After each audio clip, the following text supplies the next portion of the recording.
ಕರ್ನಾಟಕ ವಿಧಾನ ಪರಿಷತ್ತಿನ ಕಾರ್ಯವಿಧಾನ ಹಾಗೂ ನಡವಳಿಕೆ ನಿಯಮಗಳ ನಿಯಮ 7(5) ಪ್ರಕಾರ ಶ್ರೀ ಬಿ.ಕೆ. ಹರಿಪ್ರಸಾದ್ ಅವರು ಮಂಡಿಸಿರುವ ಡಾಕ್ಟರ್ ಯತೀಂದ್ರ ಎಸ್ ಸಭಾನಾಯಕರು ಅನುಮೋದಿಸಿರುವ ಮೊದಲನೇ ಪ್ರಸ್ತಾವಕ್ಕೆ ಸದನವು ಅಂಗೀಕಾರ ನೀಡಿರುವುದರಿಂದ ಶ್ರೀ ಸಲೀಂ ಅಹಮದ್ ಅವರು ಸಭಾಪತಿಯಾಗಿ ಚುನಾಯಿಸಲ್ಪಟ್ಟಿದ್ದಾರೆ ಎಂದು ಘೋಷಿಸುತ್ತೇನೆ ಮತ್ತು ಶ್ರೀ ಸಲೀಂ ಅಹಮದ್ ಅವರನ್ನು ಅಭಿನಂದಿಸುತ್ತೇನೆ. ಮಾನ್ಯ ಸಭಾನಾಯಕರು, ಮಾನ್ಯ ವಿರೋಧ ಪಕ್ಷದ ನಾಯಕರು, ಪ್ರಸ್ತಾವವನ್ನು ಮಂಡಿಸಿದವರು ಹಾಗೂ ಪ್ರಸ್ತಾವವನ್ನು ಅನುಮೋದಿಸಿದವರು ಶ್ರೀ ಸಲೀಂ ಅಹಮದ್ ಅವರನ್ನು ಸಭಾಪತಿಯವರ ಸ್ಥಾನಕ್ಕೆ ಕರೆತರಲು ಕೋರುತ್ತೇನೆ. ಬನ್ನಿ, ನೀವು ಬರ್ಬೇಕು, ಬನ್ರಿ. ಅಲ್ಲಿ ಮಾತಾಡಿದ ಅವಾಗ ನೀವು ಹೋಗ್ಬೇಕು ಸರ್. ಇಲ್ಲ ಹೋಗ್ಬೇಕು, ಬನ್ನಿ. ಇಲ್ಲ ಹೋಗ್ಬೇಕು. ಸಭಾ ನಡವಳಿಕೆ ಸರ್, ಸಭಾ ನಡವಳಿಕೆ. ನಾನು ಹೇಳಿದ್ದೀನಪ್ಪ, ನಿಮ್ಮ ಇಷ್ಟ. ಸಭಾ ನಡವಳಿಕೆ ಸರ್. ಬನ್ನಿ ಸರ್, ಬನ್ನಿ.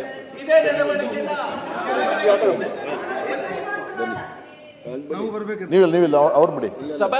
ಪ್ರಸ್ತಾವ ಮಾಡಿರೋದಾರೆ.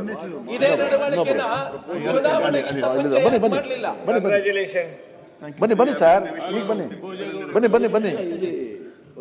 ನೀವು ಈ ಕಡೆ ಬನ್ನಿ ಸರ್. ಹಾಂ, ಬನ್ನಿ ಅಷ್ಟೇ. ಓಕೆ, ಅಭಿನಂದನೆಗಳು ಸರ್. ಒಳ್ಳೆದಾಗಲಿ.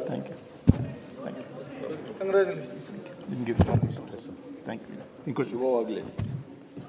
ಅಧ್ಯಕ್ಷರೇ, ಸಲೀಂ ಅಹಮದ್ ಅವರಿಗೆ ಶುಭವಾಗಲಿ. Thank you sir. ಒಳ್ಳೆದಾಗಲಿ. ಅಭಿನಂದನೆಗಳು ಮತ್ತೊಮ್ಮೆ. ಚುನಾವಣೆ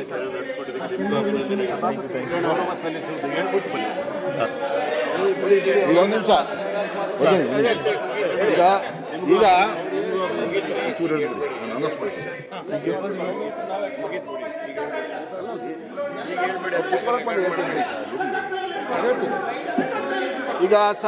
ನೂತನ ಮಾನ್ಯ ಸಭಾಪತಿಯವರಾಗಿ ಸಲೀಂ ಅಹಮದ್ ಅವರು ಪೀಠಾಲಂಕಾರವನ್ನು ಮಾಡ್ತಾ ಇದ್ದಾರೆ. ಅವರನ್ನು ಅಭಿನಂದಿಸ್ತಕ್ಕಂಥ ಸದಸ್ಯರು ದಯಮಾಡಿ ಮಾತನಾಡಬಹುದು. ಬನ್ನಿ ಸರ್. Thank you. ಈಗ ಮೊದಲಿಗೆ ಇವತ್ತಿನ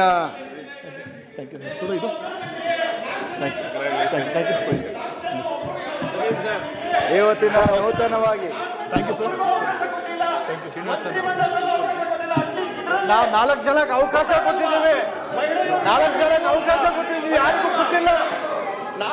ನಾವು ಕಾಂಗ್ರೆಸ್ ಪಕ್ಷಕ್ಕೆ 4 ಜನಕ್ಕೆ ಅವಕಾಶ ಕೊಟ್ಟಿದ್ದೇವೆ, ನೀವು ಯಾರಿಗೂ ಕೊಟ್ಟಿಲ್ಲ. ನೂತನವಾಗಿ 4 ಜನದಲ್ಲಿ ಒಬ್ಬರು ಕೋರ್ಟ್ಗೆ ಹೋಗಿ ಬಂದಿದ್ದಾರೆ. 4 ಜನದಲ್ಲಿ ಒಬ್ಬರು ಕೋರ್ಟ್ಗೆ ಹೋಗಿ ಗೆದ್ದು ಬಂದಿದ್ದಾರೆ ನೀವು ಮಾಡಿದಂತ ಅಪರಾಧದಿಂದ. ಸ್ವಲ್ಪ ಆ ಕಡೆ ಎಷ್ಟು ಜನ ಇದ್ದಾರೆ, ಈ ಕಡೆ ಎಷ್ಟು ಜನ ಇದ್ದಾರೆ, ಸ್ವಲ್ಪ ನೋಡಿ ಮಾತಾಡಿ. ನೂತನವಾಗಿ ಆಯ್ಕೆ ಸಭಾಪತಿಯವರಿಗೆ ಒಂದು ನಿಮಿಷ ಫಸ್ಟ್ ಸಭಾನಾಯಕರು. ಈಗ ಸಭಾನಾಯಕರು